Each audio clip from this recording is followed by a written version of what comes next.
people are fed up with this entitlement.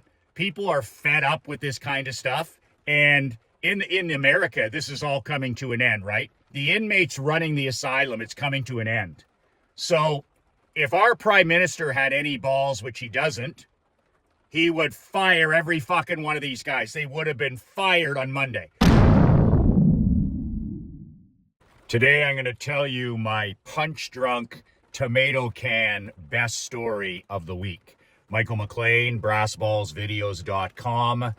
Welcome to my brand new channel, The Michael McLean Show, where I talk about money making, marketing, marriage, health and fitness, and also my passion of sports. So whatever is on my mind that it can be a mental kick in the pants for you, that's what I share during these broken iPhone videos. Today it is pouring rain here, liquid sunshine. I walked for 70 minutes this morning in the pouring rain with our dog Clifford. I don't give a shit if it's raining, if it's sleet, if there's mosquitoes, if it's hot, if it's cold. I don't miss. 70 minutes, 10,000 steps per day. The cupcakes and the snowflakes miss. I love days like this because it's separation season. It doesn't take much to stop most men. So I'm an ex-professional hockey coach, ex-amateur championship hockey coach. I sold my team a few years ago, turned 8-figure entrepreneur. You can download a free copy of my brand new book, Unfuckwithable, 5 Ways to Unfuck Your Life in the Next 30 Days. If you've struggled like me in the past getting your shit together, this 22-page book, you can read it in 15 to 20, 25 minutes. This book will help you get your shit together in the next 30 days, heading into a brand new calendar year. My free gift to you. Just a word of warning about my new book for you mush cookies out there. This book is not every entrepreneur's cup of whiskey. I wrote the book for champions, not for chumps, for winners, not for whiners. So you have been warned. If that's not your cup of Earl Grey or that's not your cup of Jack Daniels, that's perfectly okay as well. So I go to the arena yesterday to teach power skating. I teach power skating with my 12-year-old daughter, Emery, every Wednesday. And we meet a family there, a really good friend of mine. He's in one of my elite masterminds, and we're teaching his 2-year-old grandson how to skate. That's when Emery started. Emery started when she was 2.5. You know, Sidney Crosby's, the Connor McDavids. I don't care what sport or what skill. Warren Buffett says it best.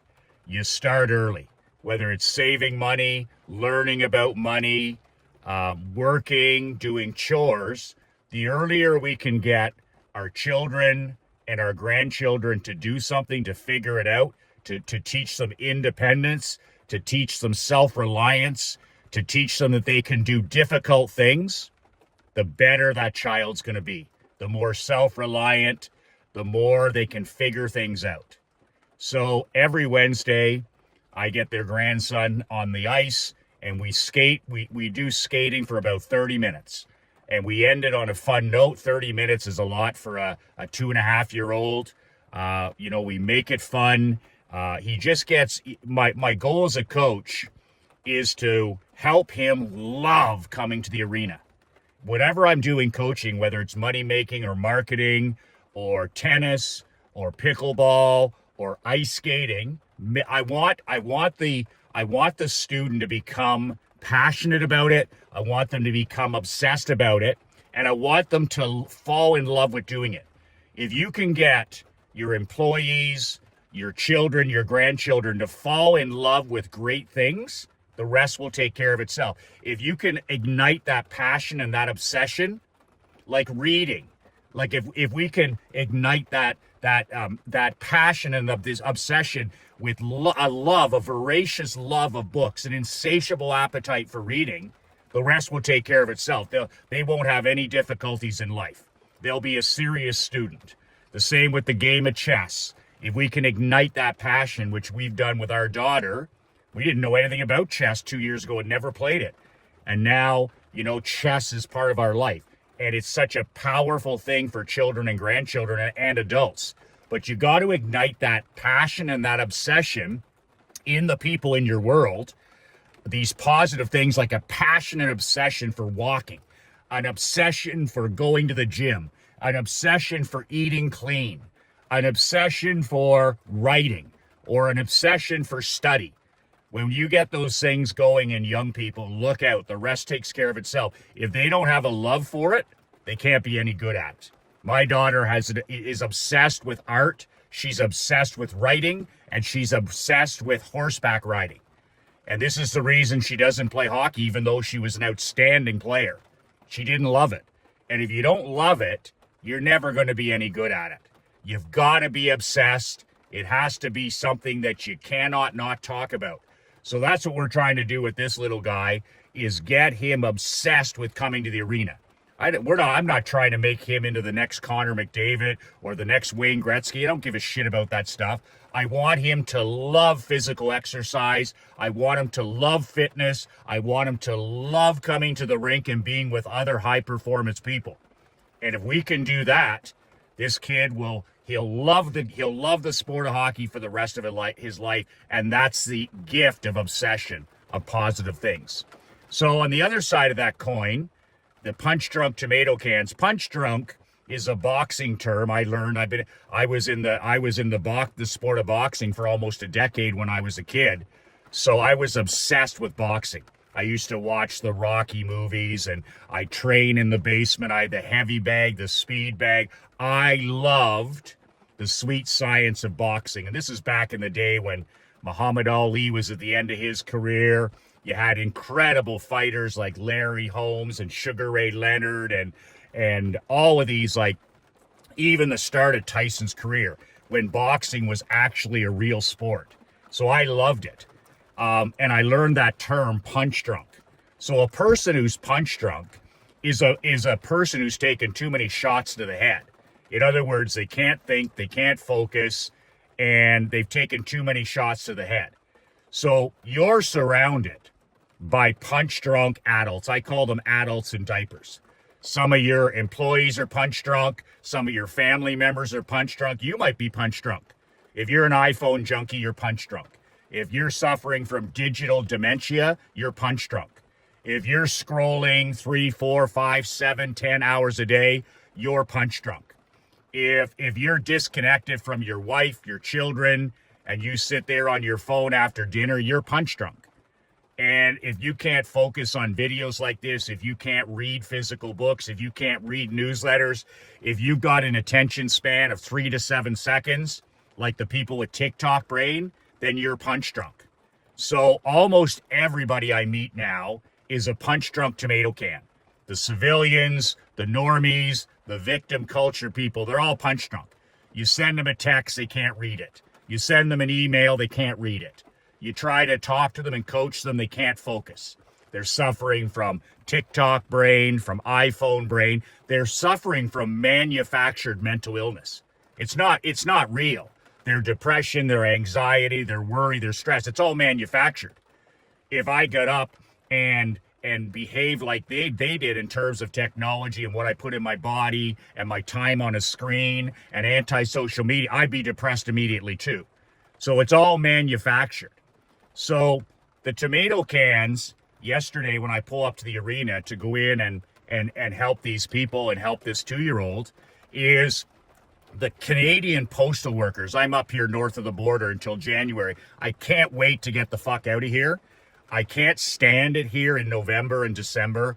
And I cannot wait to get to the greatest country in the world. We live in Naples, Florida, the second half of each year. And I'm on fire when I arrive in Florida. I'm on fire. Like, I just take my personal game to a whole new level being in that culture of winning. So, you know, I'm just sticking to my guns here. I'm sticking to my daily ritual, but I can't wait to get to the land of opportunity in early January. So I pull up to the arena, and here's all these tomato can, punch drunk tomato can union workers. Canada Postal, same as in the States. The Canadian postal system workers. Well, guess what? In 2024, when our economy is teetering on the brink, people are dealing with inflation, they're dealing with taxes, they're dealing with the high cost. Most people are just getting by. and you drive up to the rink and the post office is right across the street. What do I see? These Canada postal workers, these Newmans on strike. They've been on strike since last Friday. I heard they were going on strike. I literally, when I heard it, I said, how fucking dumb can you be? Well, the unions here in Canada, which run the country, can be very dumb. But they're not dumb enough to know that, you know what, the government will give in. I remember my grandfather, who ran a general store for 44 years, working 14 hours a day every day but Christmas. He didn't have a union. My father didn't have a union. But back in the day, my grandfather said, you know, when there was the abuse of workers by guys like Andrew Carnegie and Henry Ford, he said, son, he said, unions are useful. And this is back in the 50s, the 60s, and the 70s. They were useful. They were designed to protect the worker. And I completely 100% agree with that. The worker was being abused, was being there, you know, it was one of those situations where the union served a purpose. But here we are 50 years later, and whether it's teacher unions or the auto worker unions or the post office unions, whatever it is, these organizations are now crime families. They become so big and so powerful.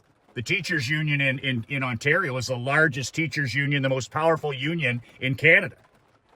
The reason being now is the inmates are running the asylum. These union leaders are deciding who gets elected. These union leaders are deciding for the teachers, for the postal workers, for the auto union, everything. They decide when they're going to go on strike. And I talk to the victim school teachers and the victim postal workers and the victim auto workers, and it's always the same song and dance. We don't want to go on strike, Michael. And it's not about money. It's about respect.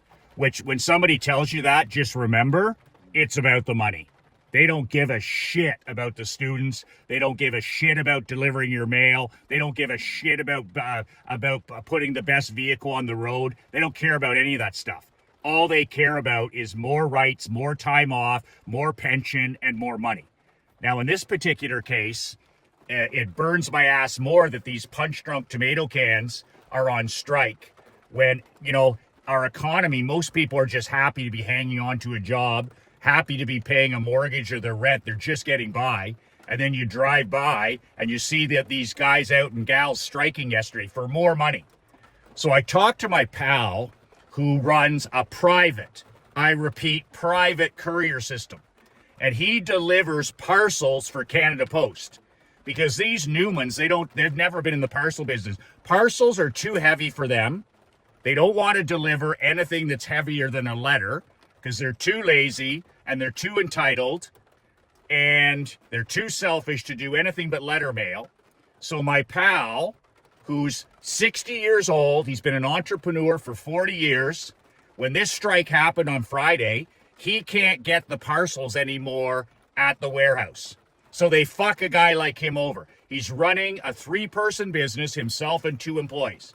So what happens when these punch-drunk tomato cans and these union leaders decide to strike? Oh, by the way, we're striking at Christmas time because nobody needs these guys. Nobody needs Canada Post the rest of the year. Nobody needs the United States postal workers the rest of the year. But at Christmas, it'd be nice to get those Christmas cards and packages delivered.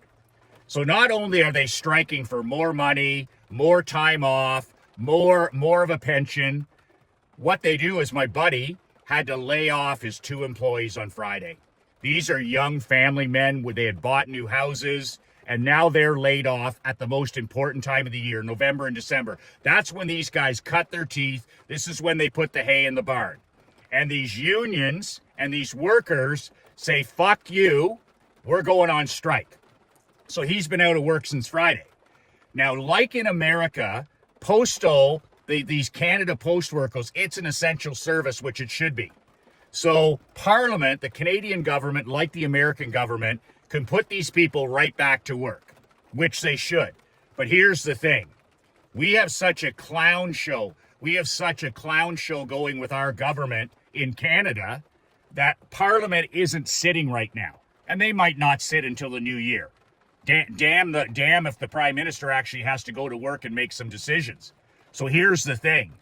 There's no way to force them back to work because Parliament isn't sitting. Trudeau and those guys aren't at work, so they can't. They're not going to force them back to work. So this is the greatest time for these tomato cans because it's November and December. They're kicking the shit out of the regular people. They're kicking the shit out of deliveries, and they know that Parliament is so incompetent, they're not sitting, and they're not going to force these people back to work. So you have the perfect storm for a union, the perfect storm. And my buddy, he makes 80% of his money in November and December delivering parcels for these guys. It's all going to be gone. And then in January, when they go back to work, they'll have a new deal. I guarantee it. The government will bend a knee to these guys. This is the reason that unions are out of control. Like, there was a place and a purpose for unions. There was a place and a purpose for unions because I'm pro-worker.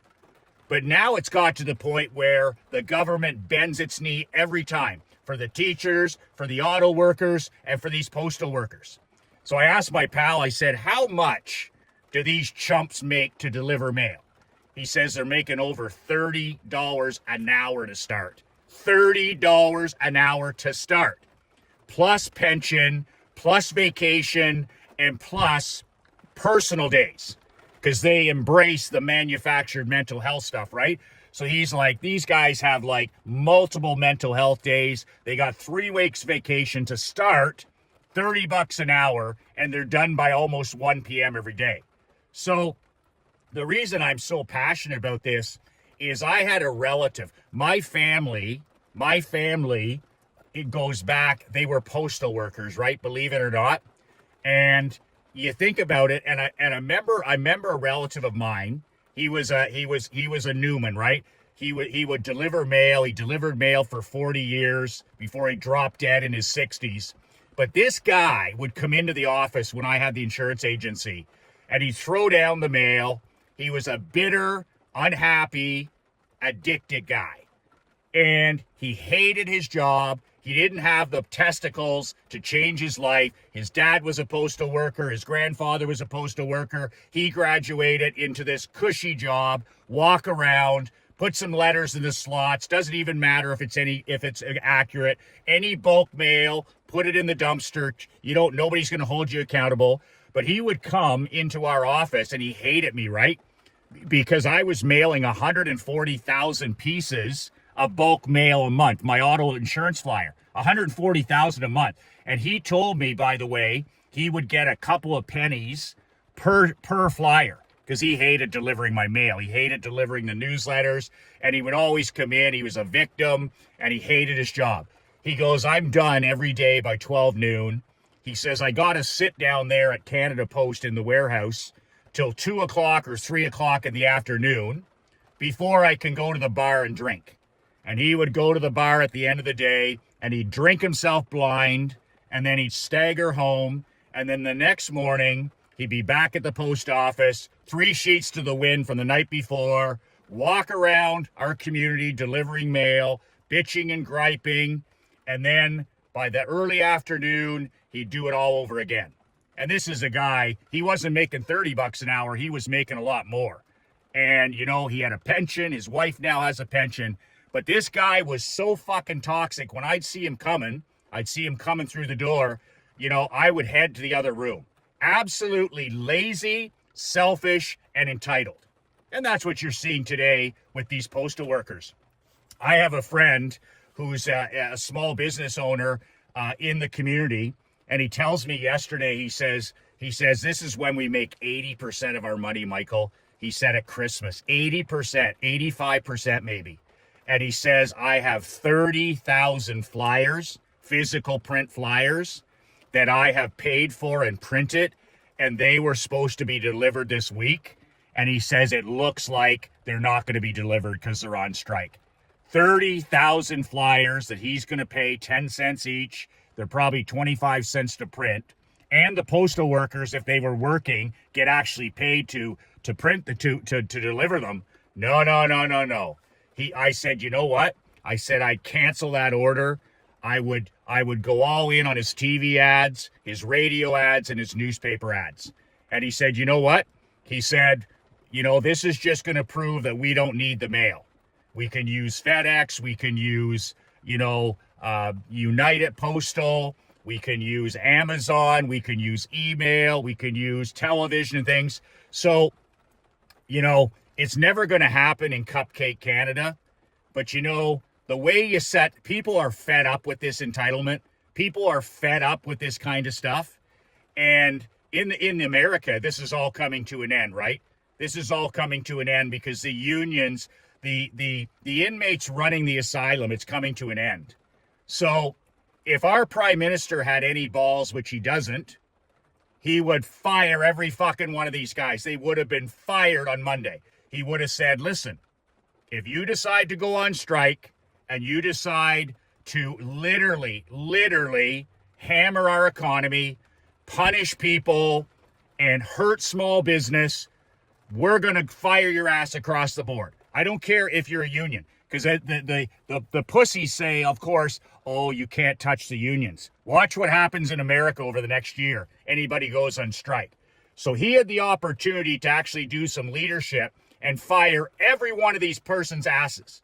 I don't give a shit if they're directors, if they're in charge of all you are gone. And then either privatize it, which you should. Government shouldn't be involved in mail. Privatize it, or blow it up, fire every single person, break the union. I don't care what it costs in legal fees. Blow it up. It's like education. It's like medicine. It cannot be reinvented. It can't be tweaked. It can't be fixed. It's so corrupt. That it needs to be blown up. So blow it up, fire all these people. You'll have most of the people in Canada support you, that you actually showed some leadership and some courage. And then if you want to be involved in the mail game, start brand new. Hire people that want to work. Hire people that respect and want the job.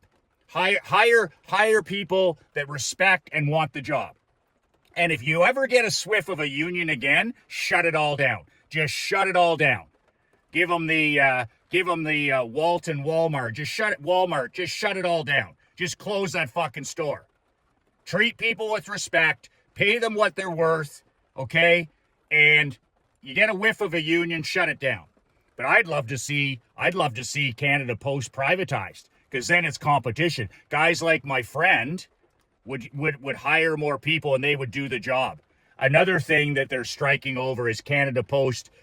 They want the workers to go to 7 days a week. Not that you would work 7 days a week. Are you kidding me? These snowflakes barely work a day a week. But to compete with Amazon, to compete with FedEx, to compete with Purolator, and to compete with any of these other delivery companies, they're all 7 days a week. That's the reality we live in. But oh, no. The Canada Post unionized workers, how dare you think that we're going to work on Saturdays and Sundays? Not that these people would work on Saturdays and Sundays. The new workers would do that. The young people would work on Saturdays and Sundays and be glad they did. So it's all about them. It's all about money. It's all about their convenience. Lazy, selfish, and entitled.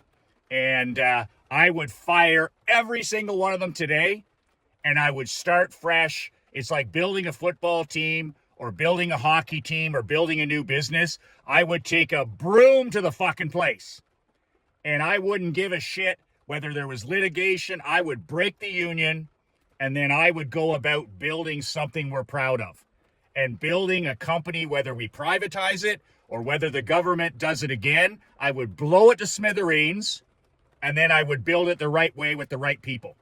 And that's how I would handle that. And this would send a very clear message to these other entitled unions. If you're going to punish people and you're going to damage our economy, damage our country, and you're not going to negotiate in good faith, and you're going to abuse your power, and the inmates are going to run the asylum, we're going to banish and break your union. And that would just filter through the whole country. People are fed up with this. People are fed up with this. Most people are just getting by. They're fed up with this entitlement. They're fed up with this selfishness. They're fed up with this me. And they're fed up with unions, inmates running the asylum. That's my message today. That's my punch-drunk tomato can message today. We're going to get a prime minister in here in a year. Trudeau's going to get the boot. We're going to get a conservative prime minister in here who's got some mental balls, who will work and get some of these unions gone so that we'll have better Medicare, we'll have better schooling, and we'll have our letters at least delivered at Christmas time. It's about time we got some real leadership in this country before it's too late.